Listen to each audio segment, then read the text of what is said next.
ورنہ ہم بھی جانتے ہیں کہ اموی عشرت قدوں کی راتوں میں کیا کیا ہوتا تھا. ہم بھی بتا سکتے ہیں کہ دجلہ میں کیا کیا ہوتا تھا.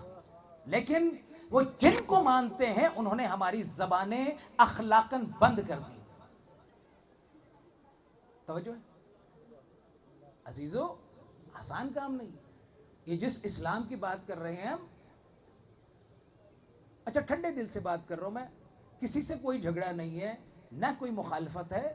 لیکن عزیزو، یہ جو 50 سال کی تاریخ ہے 11 سے 61 ہجری تک جو یہ ٹینیور گزرا ہے، بڑے ادب کے ساتھ دیکھیں، اختلاف تو کیا جا سکتا ہے نا اخلاق کے دائرے میں رہتے ہوئے. ہمیں تاریخ نے بعض واقعات ایسے ہیں کہ جن کے بارے میں ہم مشکوک ہیں، اور وہ واقعات ہمارے دل میں کانٹا بن کے لگتے ہیں. سب سے پہلا واقعہ جناب سیدہ کا. بڑے حساس نقطے کی طرف میں توجہ دے کر کے آگے بڑھوں گا عزیزوں. جناب سیدہ کا، جناب سیدہ نے ایک دعویٰ کیا ہے. جناب سیدہ کہتی ہیں کہ اے حاکم وقت، یہ زمین میری ہے، یہ باغ میرا ہے. جس بھی دلیل پر، ابھی اس پہ ہمیں بحث نہیں ہے، جس بھی دلیل پر جناب سیدہ یہ دعویٰ کرتی ہیں کہ یہ باغ میرا ہے، میرے بابا نے مجھے دیا ہے، میں ایسے رسول کو رسول نہیں مانتا جس نے اپنی اولاد کی اتنی بھی تربیت نہ کی ہو کہ اسے پتہ نہ ہو کہ سچ کیا ہے، جھوٹ کیا ہے.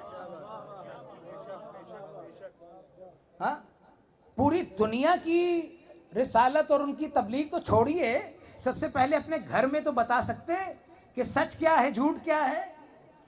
جھٹلائی گئی. یہ سب سے پہلا کانٹا ہمارے دل میں یہ لگا. جناب سیدہ کے بعد عاشقوں کی آنکھیں نم ہو گئی. جناب سیدہ کے بعد جناب امیر. 80 سال تک علی جیسی ذات، علی جیسی ذات. کون علی؟ اگر میں ایک چھوٹا سا واقعہ سنا دوں نا تو رونگٹے کھڑے ہو جائیں. شب معراج، آپ کو پتا کئی معراجیں ہوئی ہیں نبی کو. ایک مرتبہ دیکھا تو ایک فرشتہ نظر آیا، بالکل شکل و شمائل میں جناب امیر جیسا، بالکل. پروردگار سے پوچھا یہ بھائی علی ہے؟ کہا نہیں، یہ علی نہیں ہے. فرشتوں کو بہت اشتیاق ہوتا تھا زمین پر جا کے علی کی زیارت کریں. اللہ اکبر، کس علی کے ماننے والے ہیں آپ؟ فرشتوں کو آسمانوں پر اشتیاق ہوتا تھا کہ زمین پر جائیں اور علی کی زیارت کریں.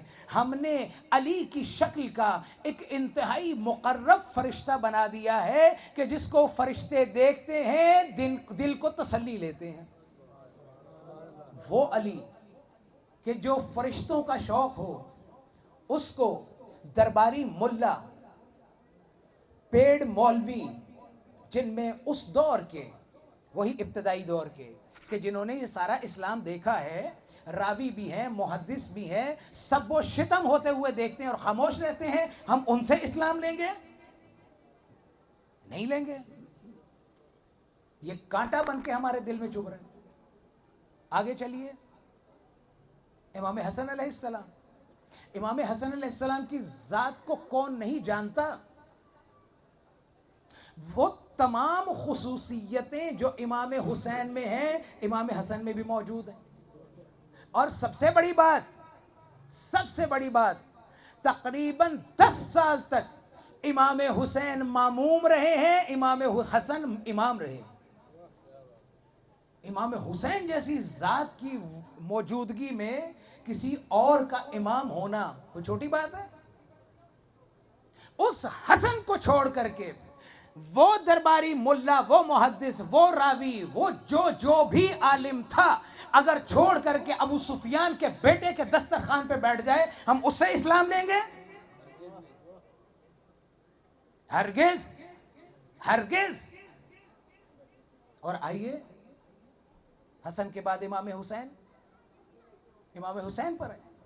کون ہے حسین؟ سوارِ دوش رسول، جن کی وجہ سے سجدے طول کر جائیں. ہاں،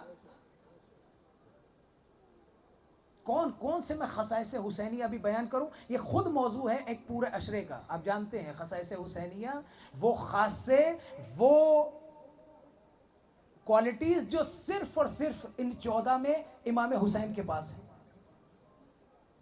پچھلے عشرے میں بھی میں نے پچھلے سال عرض کیا تھا کہ ہمارے ہاں زیارات کی ایک کتاب ہے کہ جس کی ایڈیٹنگ کا شرف اس بندہ حقیر کو ملا تھا. 2 جلدیں اتنی موٹی، جس میں تمام ائمہ کی زیارتیں لکھی ہوئی ہیں. آپ توجہ فرمائیے اور غور کیجئے، صرف 1 جلد امام حسین علیہ السلام کی زیارتوں پر ہے اور 1 جلد باقی 11 ائمہ کی. کون حسین؟ وہ دیکھیں یہاں پر یہ باہر سبیل لگی ہوئی ہے، ٹھیک ہے جی. باہر سبیل میں شربت لگا ہوا ہے، سارے مومنین سبیل کرتے ہیں، پانی پیتے جا کے. یہاں پر کوئی ایک بندہ آ کے کہے کہ وہ جو 1000 گلاس رکھا ہوا ہے اس میں 1 گلاس پتہ نہیں ہے لیکن رکھ دیا گیا ہے، ملا دیا گیا ہے، جس میں پوٹاشیم سائنائڈ ہے.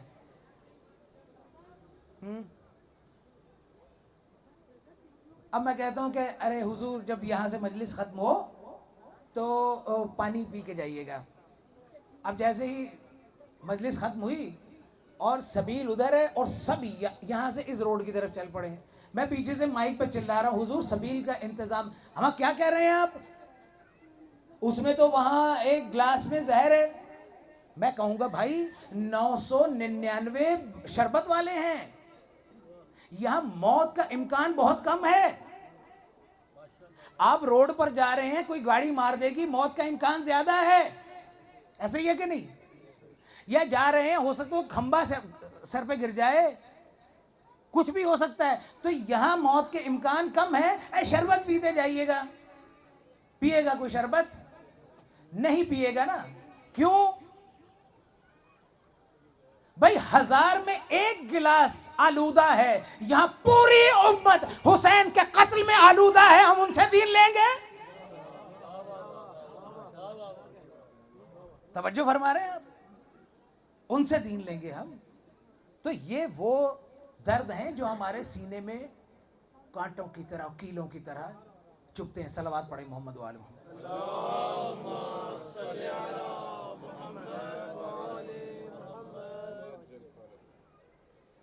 بس عزیزو 5-10 منٹ کی اور زحمت اور میں آج کی صحبت کو، بات کو ختم کروں. دیکھیں کربلا یہ کوئی 1 دن کا واقعہ نہیں ہے. معذرت کے ساتھ جو یہ 2.25 سال کا واقعہ ہے. 28 رجب کو مولا نکلے ہیں مدینے سے. 28 رجب 60 ہجری. نوجوان دوست اس کو نوٹ کیا کریں ان باتوں کو. 28 ہجری، 28 رجب سن 60 ہجری اور ربیع الاول کی سن 62 ہجری، 2.25 سال بنتے ہیں. 28 رجب کو جب مولا نکلتے ہیں، طلب بیعت ہوتا ہے. کیا امام چھپ کے نکلے؟ نہیں. مثلی لا یبایع مثلہ کہہ کر کے نکلے ہیں. خاندان کے ساتھ نکلے ہیں، اکیلے بھی چھپ کے نہیں نکلے. اب جو رستہ اپنایا ہے امام نے مدینے سے مکے کا، وہ بھی کوئی ایسا نہیں کہ ادھر سے یا ادھر سے نکل کے گئے ہوں. باقاعدہ اسی رستے کو فالو کیا ہے جو رستہ عام دنوں میں استعمال ہوتا تھا. رونا اس بات کا ہے، دکھ اس بات کا ہے کہ یہ وہ مدینہ ہے جہاں حسین کا بچپنا گزرا ہے، نوجوانی جوانی گزری ہے. کوئی ایک نہیں آیا کہ حسین کیوں جا رہے ہو؟ کوئی ایک نہیں آیا.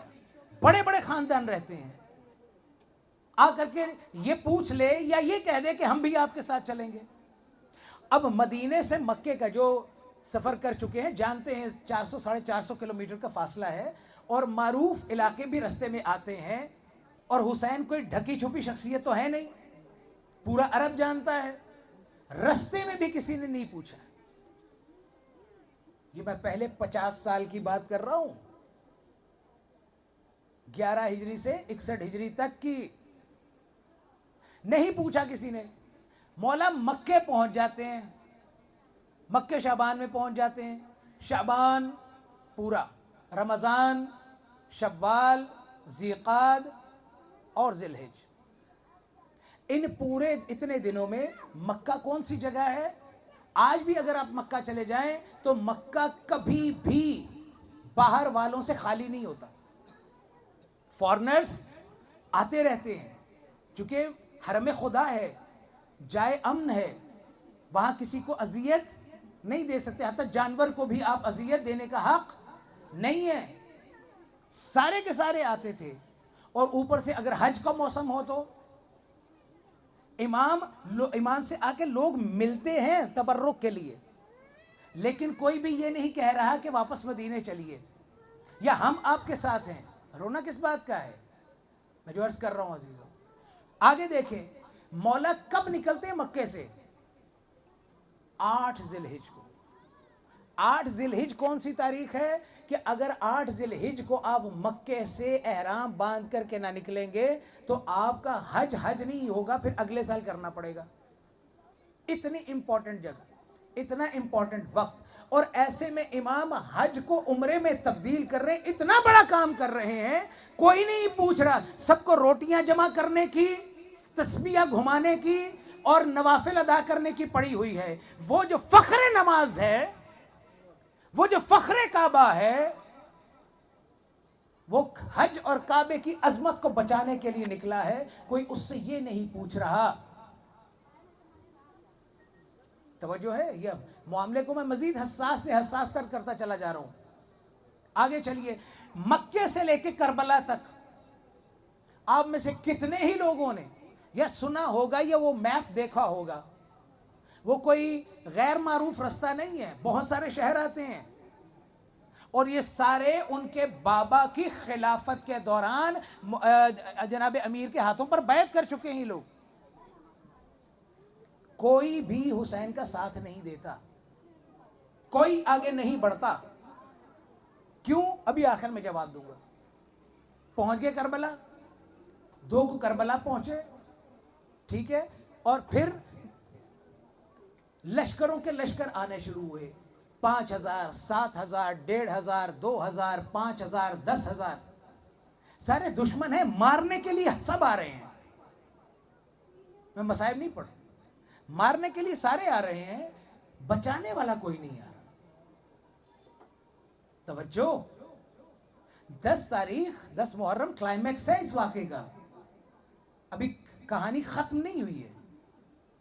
یہاں سے قافلہ چلتا ہے، کوفے پہنچتا ہے. کوفے سے جو عراق گئے ہیں، تکریت اور موصل کے ذریعے سے یہ قافلہ کہاں پہنچتا ہے؟ شام. کیا تکریت کوئی غیر معروف جگہ ہے؟ موصل غیر معروف جگہ ہے؟ سارے خاموش ہیں. حسین کا ساتھ دینے والے کوئی نہیں ہے، حسین کی مظلومیت پر ہونے والا کوئی نہیں. اور پھر یہ قافلہ 1 سال تک قید رہتا ہے. 1 سال تک قید رہتا ہے اور ربیع الاول میں جا کر واپسی ہوتی ہے. تو 2.25 سال پر محیط ہے یہ پورا سفر کربلا. یہ کربلا 2.25 سال کی ہے. کوئی نہیں بول رہا. پھر ہم سے کہتے ہیں کہ اہل بیت کے ساتھ کیوں متمسک ہو رہے ہو، کیوں جڑ رہے ہو؟ دیکھیں، یہ اسلام کی تمہاری جو پہلی کڑیاں ہیں یہی کمزور ہیں.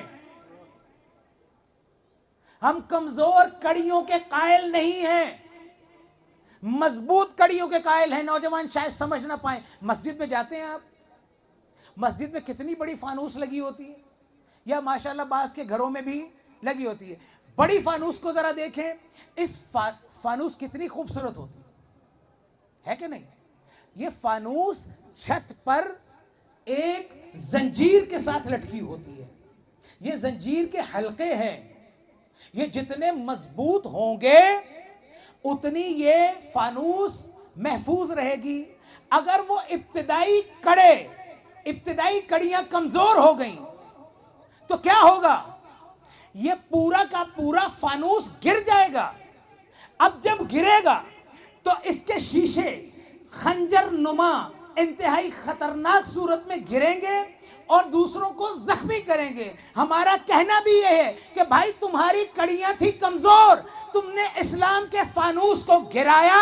جب یہ نیچے گرا تو اس کے شیشے کبھی داعش بن کر کے، کبھی طالبان بن کے اور کبھی خارجی بن کر کے لوگوں کو زخمی کرنے لگے.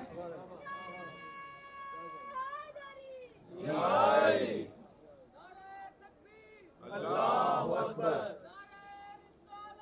یا رسول اللہ.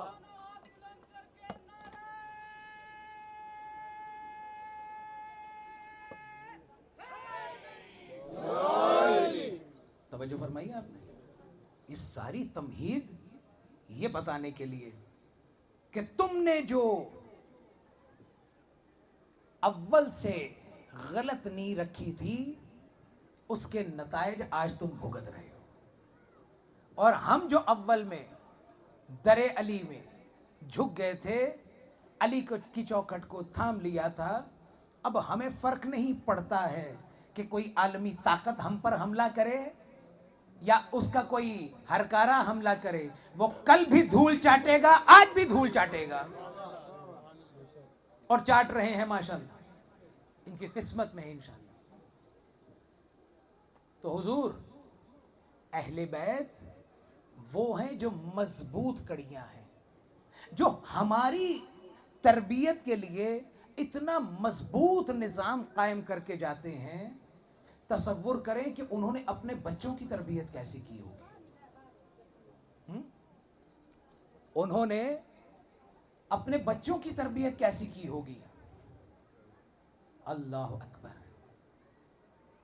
عزیزو، یہ شب اب وہ ہیں کہ قسمت والے روئیں گے اور اپنی روح کو پاکیزہ کرتے چلے جائیں گے. جو نہ رو سکیں وہ کم از کم دعا ضرور کریں اپنے لیے. کیوں؟ بنی ہاشم کی شہادتوں کے ذکر کا سلسلہ شروع ہو چکا. حالت یہ ہے کہ امام حسن علیہ السلام کو زہر مل چکا. زہر اتنا شدید ہے کہ جگر کے ٹکڑے خون میں مل کے تشت میں گر رہے ہیں. اور امام میں اتنی کمزوری اور نقاہت آتی چلی جا رہی ہے کہ ایک مرتبہ آواز دی کہ سارے کے سارے بنی ہاشم جمع ہو جائیں.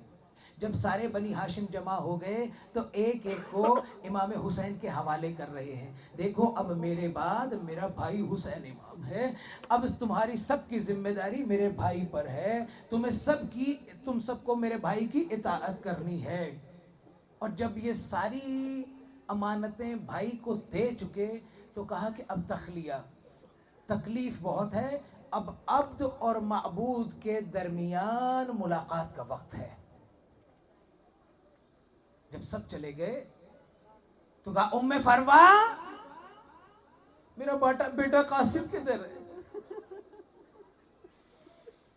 قاسم کو لاؤ. جناب قاسم کو لایا گیا.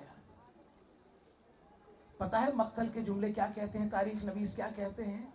بیٹے کو گلے لگایا ہے. گلے لگانے کے بعد قاسم کے بدن کو دیکھ رہے ہیں اور روتے چلے جا رہے ہیں. ایک مرتبہ اپنے تکیے کے نیچے سے ایک تعویذ نکالا ہے. تعویذ نکال کر کے قاسم کے بازو پر باندھ دیا. جناب ام فروا نے پوچھا سرکار یہ کیا؟ کہا دیکھو قاسم، ایک وقت آئے گا جو بڑا کڑا وقت ہوگا. بیٹا یہ تعویذ اس وقت کھولنا تمہارے کام آئے گا. مولا اس دنیا سے رخصت ہو گئے، لیکن قاسم 10 سال اگلے یہی سوچتے رہے وہ کٹھن وقت کون سا آئے گا. کیوں کیونکہ حسین نے اتنی محبتوں سے پالا ہے، اتنے لاڈ پیار سے اپنے بھائی کے بچے کو پالا ہے کہ کبھی بھائی کی کمی محسوس ہی نہیں ہونے دی۔ سیرت ائمہ میں لکھا ہے علی اکبر کو زینب نے پالا، قاسم کو حسین نے پالا۔ اجرکم علی اللہ۔ عزیزو دل کھول کے سنو، اللہ اکبر۔ عزیزو شب عاشور آئی، شب عاشور امام اعلان کر چکے کل سب تم شہید ہو جاؤ گے۔ اب جب یہ جملے سنے تو سارے اصحاب حسینی مسکرانے لگے۔ وہیں ایک چھوٹا سا بچہ ہے 12 سے 13 سال کا، دوڑتا ہوا آیا، کہا چچا جان کیا کل ہم بھی شہید ہو جائیں گے؟ یہ جملہ کیوں پوچھا ہے؟ اس لیے کہ میں بہت چھوٹا ہوں، ہو سکتا ہے مجھے اذن جہاد نہ ملے۔ چچا نے دیکھا اور پوچھا قاسم کیف الموت عندک، موت تیرے نزدیک کیا ہے؟ قاسم نے مسکرا کے کہا، بنی ہاشم کے جوان، کہا احلا من العسل، ارے شہد سے زیادہ میٹھی ہے میرے نزدیک موت۔ کہا قاسم فکر نہیں کرو، تم شہید ہوگے لیکن ایک بہت بڑی مصیبت کے بعد۔ کہا بہت بڑی مصیبت؟ کہا ہاں، کل اصغر بھی شہید ہوں گے۔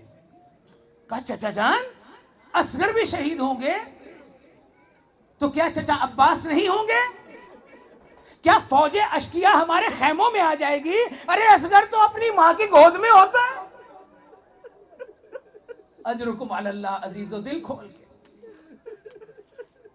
ہاں عزیزو دن ہو گیا، جنگ شروع ہوئی، ایک کے بعد ایک بنی ہاشم جا رہے ہیں۔ سب سے پہلے عقیل کی اولاد قربان ہوئی، اس کے بعد جعفر کی اولاد قربان ہو گئی، ایک کے بعد ایک جا رہا ہے، اذن جہاد ملتا ہے۔ قاسم کتنی مرتبہ آ گئے ہیں، جہاد کی اجازت نہیں مل رہی، اور اب حالت یہ ہے کہ جا کے خیمے میں جناب قاسم نے سر ٹانگوں میں رکھا ہے اور چیخ چیخ کے رونا شروع کیا ہے۔ جناب فروا آئی ہیں، قاسم کیا ہوا؟ کہا اتنی مرتبہ گیا ہوں، چچا اذن جہاد نہیں دے رہے۔ اب دونوں ماں بیٹا بیٹھے سوچ میں مبتلا ہو گئے۔ اچانک بی بی فروا کو یاد آیا، کہا کہ قاسم تیرے دائیں ہاتھ پر تیرے بابا نے اس دنیا سے رخصت ہوتے وقت ایک تعویذ لکھا تھا، اور اس میں کہا تھا کہ جب بڑا کٹھن وقت آ جائے تو اس تعویذ کو کھول دینا۔ ذرا قاسم وہ تعویذ تو کھولو۔ اب جو تعویذ کھولا گیا تو قاسم نے پہلے بابا کے اس تعویذ کو چوما ہے، پھر آنکھوں سے لگایا ہے۔ تعویذ میں کیا لکھا ہے قاسم؟ جب کربلا میں تیرے چچا کو دشمن چاروں طرف سے گھیر لے تو میرے بچے اپنے چچا کی نصرت کرنا، اور دیکھو اللہ اور اللہ کے رسول کے دشمنوں کے خلاف جہاد سے پیچھے مت ہٹنا۔ اور ایک عجیب جملہ بولا، اگر چچا اجازت نہ دے تو بار بار جانا۔ عزیزو یہ جملے پڑھنے تھے، خط لے کر کے ایک مرتبہ قاسم چچا کے پاس آئے۔ امام نے دور سے دیکھا اور بھانپ لیا کہ قاسم کیوں آ رہے؟ آئے، آ کر کے کہا چچا جان سفارش لے آیا ہوں، سفارش لے آیا ہوں۔ کہا کیسی سفارش؟ کہا بابا کا خط ہے۔ عزیزو جو بھائیوں والے ہیں، میں ان سے خطاب کر رہا ہوں، اللہ نہ کرے ایسی مصیبت میں بھائی کو بھائی کی یاد آئے۔ بھائی کا خط دیکھا، اپنی آنکھوں سے لگایا، پڑھنا شروع کیا، ارے سارے منظر نظروں میں آ گئے۔ قاسم کو سینے سے لگایا، مقتل کے جملے ہیں، قاسم اور حسین اتنا روئے کہ دونوں غش کھا کے گر گئے۔ اجرکم علی اللہ۔ عزیزو قاسم کو مولا لے کر کے آئے ہیں خیمے میں. قاسم چھوٹا اتنا ہے کہ سر پر کوئی خود پورا نہیں آتا, سینے پہ زرہ پوری نہیں آتی. اب کیا کیا؟ ارے صندوقچے سے امام حسن کا امامہ نکالا, سر پہ پہنایا, خود نہیں پہنا سکے, اور ایک نازک سا کرتا پہنایا جس کا گلا پھاڑ دیا. کیوں پھاڑا؟ آپ سمجھتے ہیں, جو اشارہ سمجھتے ہیں وہ سمجھ چکے کہ خدا نخواستہ ارے کوئی قاسم کی لاش کو پامال نہ کرے. بس عزیزو قاسم کو سوار کیا. قاسم آئے میدان جنگ میں, جتنا ہو سکتا تھا جنگ لڑے. 13 سال کا جوان, 3 دن کا بھوکا بھی اور پیاسا بھی. اور جوان چونکہ بنی ہاشم کا جوان ہے, ارے عباس علمدار کا شاگرد ہے. ارزق شامی کے پہلے ایک بیٹے کو فنار کیا, پھر ارزق نے دوسرے بیٹے کو بھیجا, کہا اس بچے کا مقابلہ نہیں کر سکتے, جاؤ جا کر کے اس کی ماں کو اس کے غم میں رلاؤ. وہ دوسرا آیا, دوسرے کو تہہ تہہ کیا, تیسرے کو, پھر چوتھے کو, پھر 5ویں کو. ایک مرتبہ ارزق شامی کو غصہ آیا, ارے جس کے 5 بچوں کو تہہ تہہ کر دیا گیا ہو, کہا اس بچے کو میں ماروں گا. آیا جناب قاسم نے ارزق کو بھی مار دیا. اب وہی ان بدبختوں کی پرانی اسکیم, ایک نے آ کر کے تلایا لیا اور کعبے میں لے کر کے پیچھے سے قاسم کی پشت پر حملہ کیا. میں نے بتایا قاسم کے سر پہ خود نہیں تھا, اس زور سے تلوار کا حملہ ہوا کہ سر 2 نیم ہو گیا. ادھر سر 2 نیم ہونا تھا. قاسم زین سے زمین پر آئے. یہ ملعون چاہتا یہ تھا, ابھی رکو بھائی, چاہتا یہ تھا کہ قاسم کے سر کو جدا کر دے. ادھر سے آواز دی, یا اماں, چچا جان, قاسم گر گیا. ادھر سے راوی لکھتا ہے کہ جناب امام حسین ایک بلندی سے دیکھ رہے ہیں کہ قاسم گر پڑے. قاسم کو بچانے کے لیے امام دوڑے ہیں, لیکن وہ جو مار چکا تھا اس کو پتا چلا کہ امام مجھ پر حملہ کرنے والے ہیں. اس نے اپنے آپ کو بچانے کی بہت کوشش کی, لیکن امام نے ایسا وار کیا کہ اس کا بازو کاٹ دیا. اب جب بازو کٹا, اس کی چیخ نکلی اور اس نے سارے لشکر کو آواز دی, ارے مجھے مار دینے لگا ہے, مجھے بچاؤ, مجھے بچاؤ. ایسے میں ایک قیامت برپا ہو گئی عزیزو. ادھر کے گھوڑے ادھر کو, ادھر کے گھوڑے ادھر کو, اور نیچے قاسم کا لاشا. ارے گھوڑوں کی ٹاپیں قاسم کے بدن پر پڑتی تھی. یا اماں, چچا جان,